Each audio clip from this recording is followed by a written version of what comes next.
I'm Dr. Pam King, and you're listening to With and For, a podcast that explores the depths of psychological science and spiritual wisdom to offer practical guidance towards spiritual health, wholeness, and thriving on purpose. Hello, dear listeners. Jill Westbrook here. I produce With and For, and I'm Senior Director at the Thrive Center. And you're listening to our current series from Pam King on the 5 A's of Agility for Spiritual Health. Before we get into the third step of the 5 A's, just another brief reminder that Season 2 of With and For is dropping on January 6, 2025. But we are actively bringing you new content we haven't aired before throughout the fall, sharing shorter clips, practical features, and other talks and interviews with Pam King. Also, during this on-ramp to Season 2, we'd be so grateful for your support. If you haven't already, would you consider sharing an episode that you found helpful and then rating and reviewing our show on Apple Podcasts or Spotify? It's a simple way to help us expand and grow our With and For community. Thank you. To this point, Pam introduced the 5 A's of Agility for Spiritual Health, and we've looked closely at steps 1 and 2, attunement and awareness. We're going in order, so if you haven't heard those yet, I'd really recommend starting there. In today's episode, Pam King continues by considering alignment, becoming even more reflective, drawing connections between our thoughts and emotions and our beliefs, values, habits, and the experiences that shape us.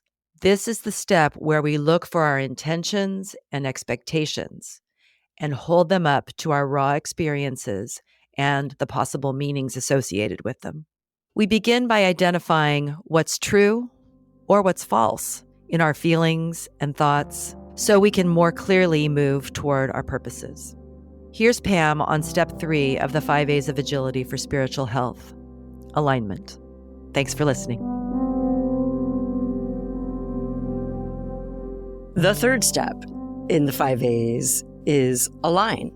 The last two, attunement and awareness, are much more receptive and becoming attuned and aware of oneself. Alignment, we begin to shift our posture and being more proactive.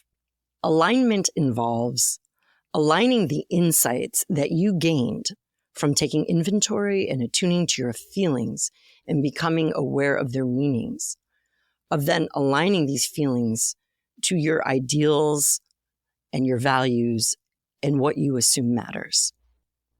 Most of us in daily life have some sense of what matters and what our values are and what brings us most joy, what our purpose and what we're heading towards. But we all go through transitions of life. I definitely have days when those things are less clear, where we're making sense of what are these ideals or values that we want to pursue.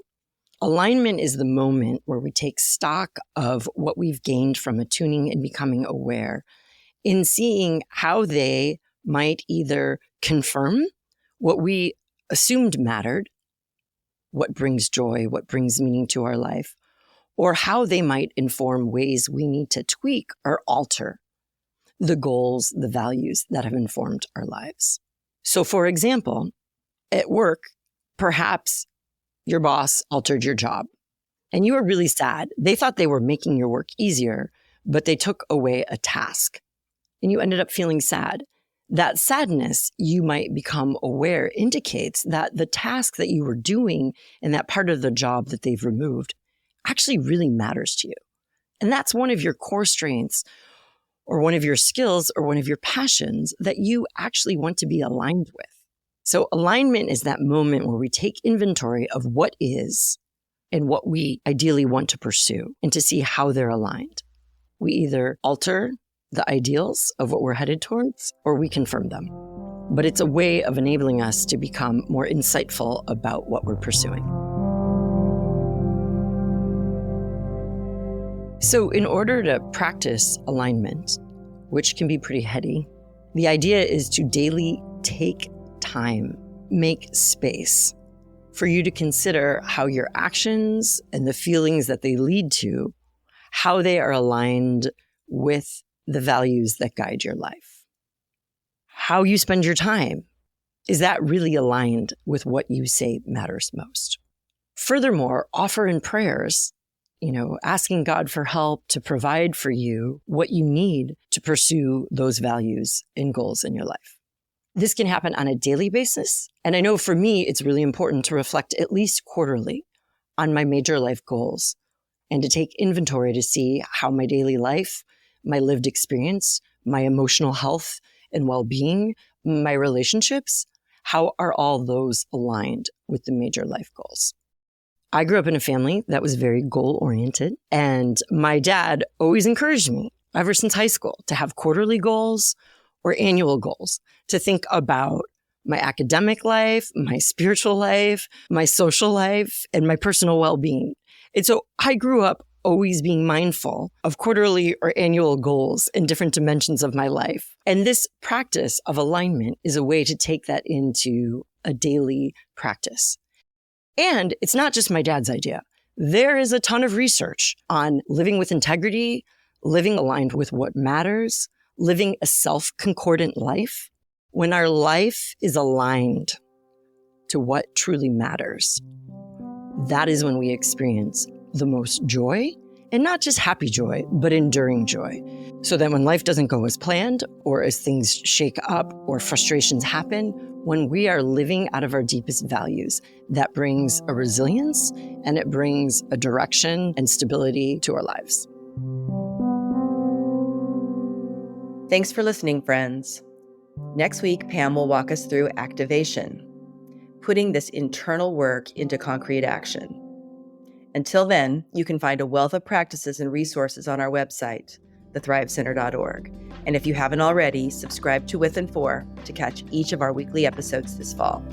See you next week.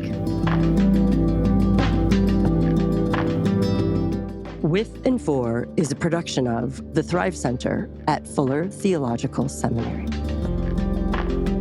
For more information, visit our website, thethrivecenter.org, where you'll find all sorts of resources to support your pursuit of wholeness and a life of thriving on purpose. I am so grateful to the staff and fellows of the Thrive Center and our With and For podcast team. Jill Westbrook is our senior director and producer. Lauren Kim is our operations manager. Ren Jurgensen is our social media graphic designer. Evan Rosa is our consulting producer. And special thanks to the team at Fuller Studio and the Fuller School of Psychology and Marriage and Family Therapy. I'm your host, Dr. Pam King. Thank you for listening.